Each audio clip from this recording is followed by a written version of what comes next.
नमस्कार, मी डॉक्टर प्रतिभा. आज आपण बोलणार आहोत प्रेग्नन्सी कन्फर्म झाल्यावरती कोणते टेस्ट करायचे यावरती. याबद्दल खूप जणांना खूप कन्फ्युजन असतं, जे की मी आज क्लिअर करणार आहे. तर पहिल्या 3 महिन्यामध्ये कोणते टेस्ट आणि स्कॅन गरजेचे असतात आणि टेस्ट कशासाठी करतो आपण, जेणेकरून आपल्याला लक्षात येईल प्रेग्नन्सी ही सुरक्षित आहे का, मदरची हेल्थ ठीक आहे का, बेबीची ग्रोथ नॉर्मल आहे का, ह्या सगळ्या गोष्टी. पहिली टेस्ट आहे युरिन टेस्ट, जी की प्रेग्नन्सी कन्फर्मेशनसाठी केली जाते. नेक्स्ट आहे ब्लड टेस्ट, त्याच्यामध्ये बीटा HCG टेस्ट, जेणेकरून प्रेग्नन्सीचा प्रोग्रेस कसा आहे हे कळेल. डाऊट असेल तर ही टेस्ट रिपीटसुद्धा केली जाते.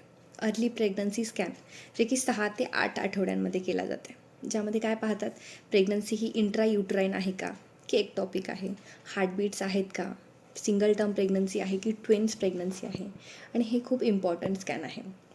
बेसिक ब्लड टेस्ट, ज्याच्यामध्ये येते ब्लड ग्रुप, RH फॅक्टर. यामध्ये जर मदरचा ब्लड ग्रुप जर निगेटिव्ह असेल तर ती प्रेग्नन्सी ही हाय रिस्क प्रेग्नन्सी कन्सिडर केली जाते. नेक्स्ट CBC, ज्यामध्ये हिमोग्लोबिन पाहिलं जाते. मदर जर अनेमिक असेल तर तिला थेरॅप्युटिक मॅनेजमेंट द्यायची या प्रोफायलॅक्टिक, ह्या गोष्टी रूल आउट करण्यासाठी. शुगर टेस्ट, ओव्हर डायबिटिक आहे का हे पाहण्यासाठी. थायरॉईड, HIV, HbSAg, VDRL, आणि ह्या टेस्ट मदर आणि बेबी दोघांसाठीही गरजेचे आहेत.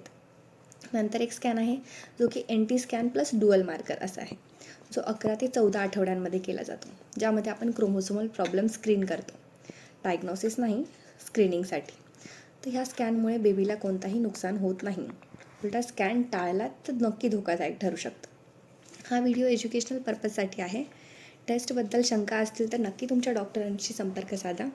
व्हिडिओ युजफुल वाटला असेल तर लाईक, शेअर, सबस्क्राईब करा. पुढच्या व्हिडिओमध्ये फर्स्ट ट्रायमिस्टरमध्ये डाएट, काय खावं काय टाळावं ह्याविषयी बोलणार आहे. ते पाहण्यासाठी स्टे ट्यून्ड. थँक्यू.